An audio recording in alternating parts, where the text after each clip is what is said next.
your thoughts on?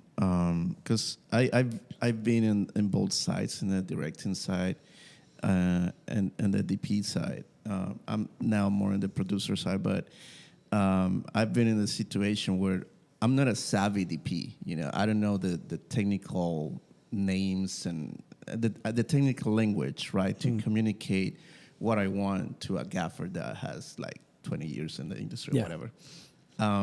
What are your thoughts on that? On what do you think?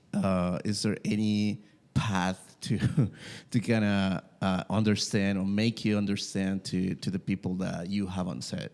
Yeah.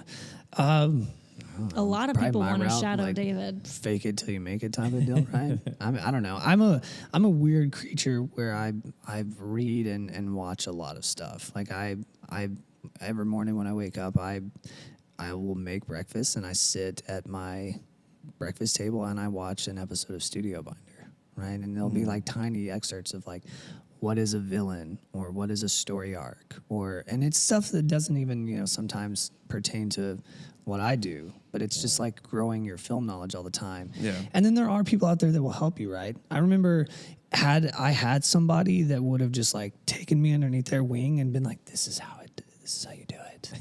Right? It's all down to like, sometimes I'll try to do little nuggets where I think the funniest one is where you try to teach people how to call for apple boxes on set. Like, right, you can call for a size apple box, but then there's different ways to place it, like Chicago, New York, LA. Like, how do you want it set down? Yeah. And you have to like call for that. And so I do, I'm big into education. I do love having, because there's no difference, right? Like some kid who's 16, he's like, I'd love to be on set. You have no idea what that kid's going to be one day. He could be the next Christopher Nolan or Greg Fraser or somebody. Like, if somebody reaches out to you to learn, you should 100% make an effort to pass that knowledge on, right? Like, I don't look at it as someone potentially taking work from me. I'm just looking at like, I'm going to get hired for what I do. You'll wind up getting hired for what you do. And I think that was the first start to my actual career. Is like, I think when I first started, I was like, I'm going to emulate this or emulate that, or I was really inspired by a piece and I would try to do it like they do. And I remember having that epiphany. I think I shot something like this, like, Instagram famous guy named Matt Como. He does all these wiping shots everywhere and stuff. And I was like, cool, this is what people are buying. This is what people want. And I tried to do that. And I was like, why in the world would I try to be like the second best at something someone's already known for? Yeah, exactly. And the second you find your visual language, like mine came from my architecture background. My AC makes fun of me all the time. I have grids on my monitor, and everything has to hit a point, and it builds perspective, and it helps me, like easily find short side for a character or where I want things to place, and it's for my whole thing. So when I'm looking at a shot, things hit these points in this grid. I think I have like 10 different spaces each way. Interesting that you see things. That's cool. Because I do that audibly. Yeah. Like when I'm editing, or especially if I'm directing something with music, like certain camera movements or cuts lend itself musically how it's supposed to feel. Yeah. So like knowing that timing is so important, and it's very similar in a very different way.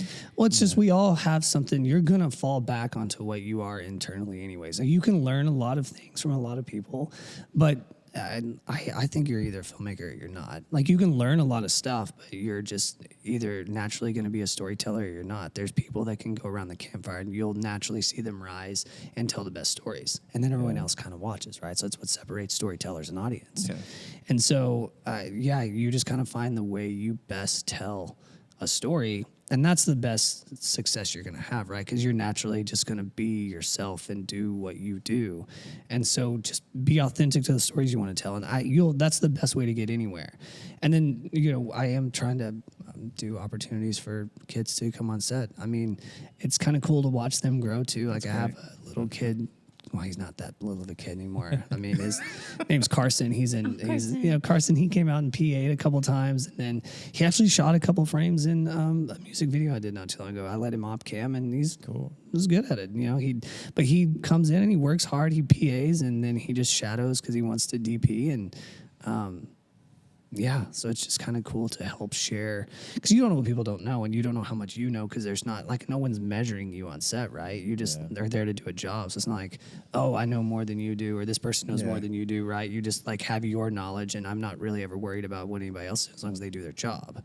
And yeah, so it's kind of funny to see how you can transfer this knowledge to younger kids, and it's kind of, I think it's really fun. I would love to have, you know, almost like a learning shoots all the time, kind of like in Grey's Anatomy. I think it was like a learning hospital where there's always people shadowing. I mean, if we just made a lot of sets more. You mean when you're in residency? Yeah. Well, I mean, but they called it a learning hospital. I think. Okay. I think it was the verbiage they know. used on you know, we're a learning hospital. Yeah. Right. Like I would love to have more learning sets. Yeah. That'd be right? great. That's a good you idea. just and then just have kids be, because how else are you going to get on a larger set? Yeah. You're just going to work really, really hard until you get there, which is what most people do. But it'd be nice if you just shared more with everybody. Like, cool, we'll have, you know, someone come out and learn how to AC if that's what you want to. And the best way to do it is in a real set. And if you've prepped well enough, like having somebody observe is not going to mess up your day, right? At that point, we should be pretty buttoned up. I mean, for you, but it does take time to have to explain everything that you're doing. Directing a little different, but I mean, most of the time it's more just like they say they come to set and then like you have like a follow-up day, like they could take notes or whatever they want to, you know, and just observe. And then kind of circle back to like, why'd you do this or why'd you do that? Sometimes I don't know why we did that. We had 5 minutes left to shoot it, and we shot it, so that's why.